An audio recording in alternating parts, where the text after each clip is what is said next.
They called me a madman.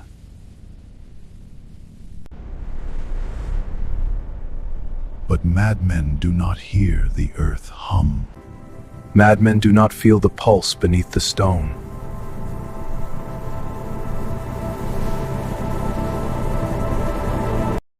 I was 7 years old when I first saw it.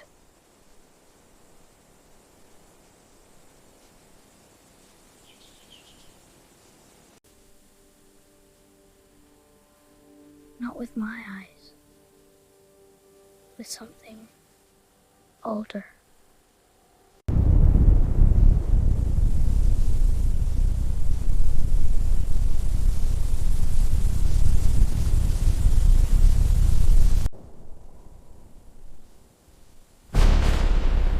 A storm rolled in.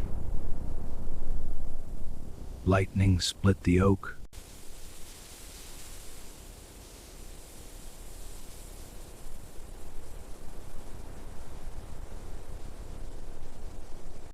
Time did something strange in that field.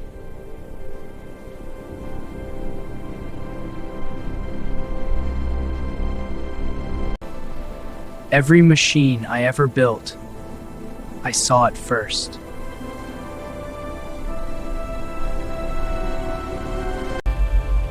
Complete, rotating in the dark behind my eyes.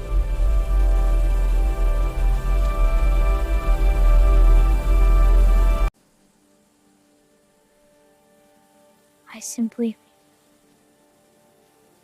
Reached in and pulled it out.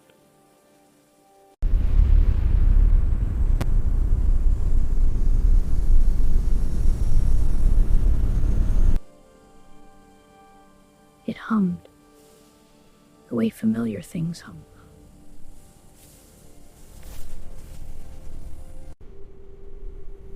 The hum became a heartbeat, my heartbeat.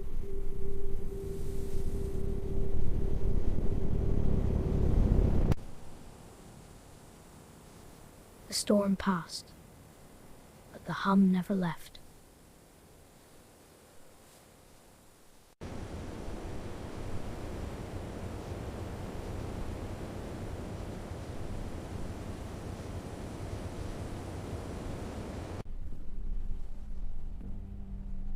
They came to watch me play with lightning.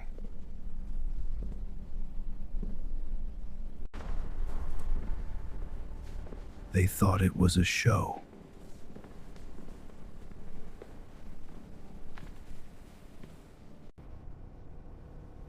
It was never a show.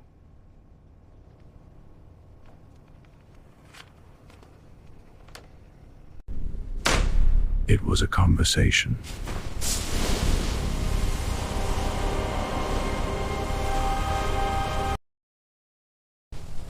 The lightning spoke in a language older than words.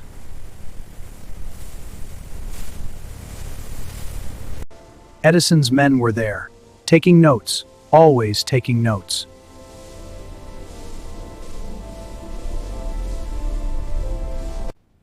I held a tube of glass in the field of the coil. It lit itself.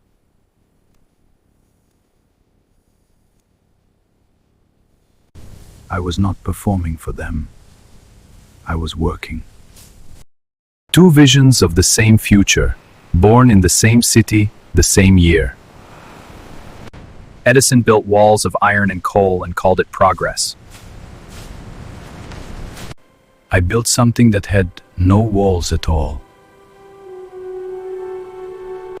Alternating current would kill a man where he stood. Gentlemen, this is the future, but it is not without danger. He proved it on a field in New Jersey on a January morning in 1903.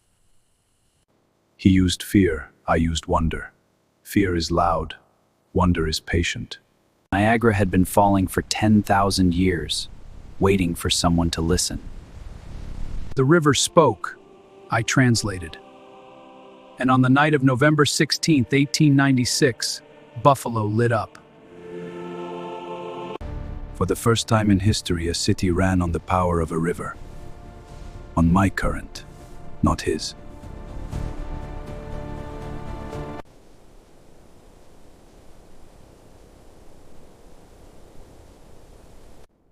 I chose a place where the earth was thin enough to hear me.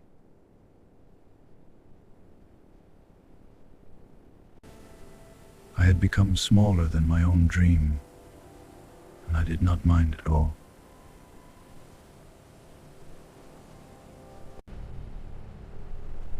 The plan was simple, if you were willing to think without walls. The earth is a conductor, the sky is a conductor, everything between them is a wire.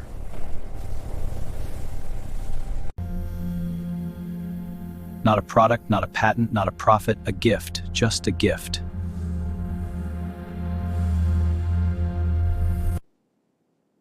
I would sit there at night and the tower felt alive even when it was dark. Everything I ever needed was already in the ground beneath it, and in the sky above it I just needed time.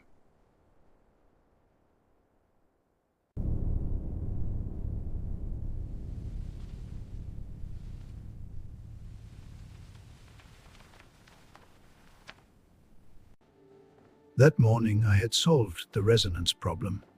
3 years of calculation. And it was done.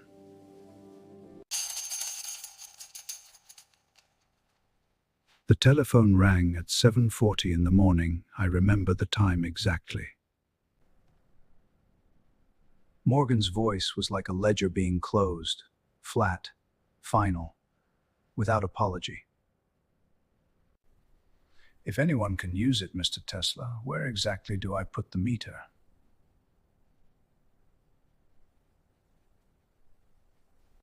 I had no answer, not because the question was clever, but because it came from a world I had never learned to live in. I set the telephone down and stood very still for a long time. They sold the tower for scrap in 1917. $200. The copper alone was worth more. The dream did not die loudly. It was taken apart with tools, piece by piece, in the rain.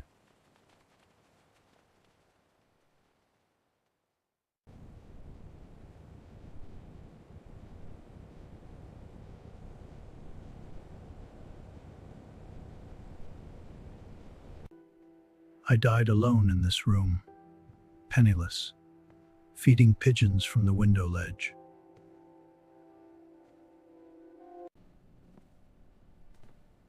They write that as tragedy. I never experienced it that way, not once. There was one pigeon, a female, white with gray wingtips. She knew my window.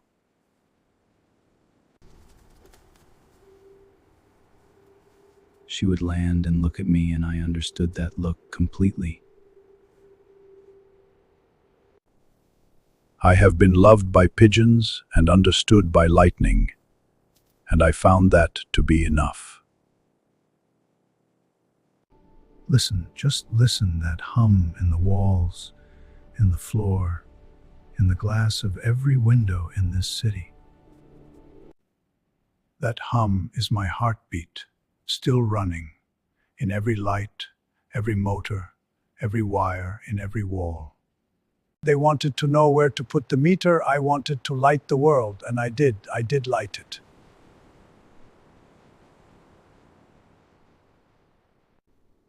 She came every morning for 9 years. On the last morning, she did not come.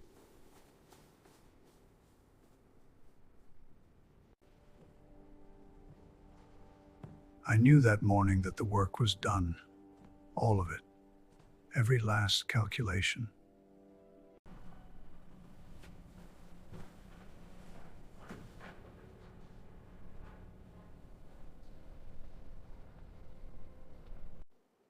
Listen, one last time.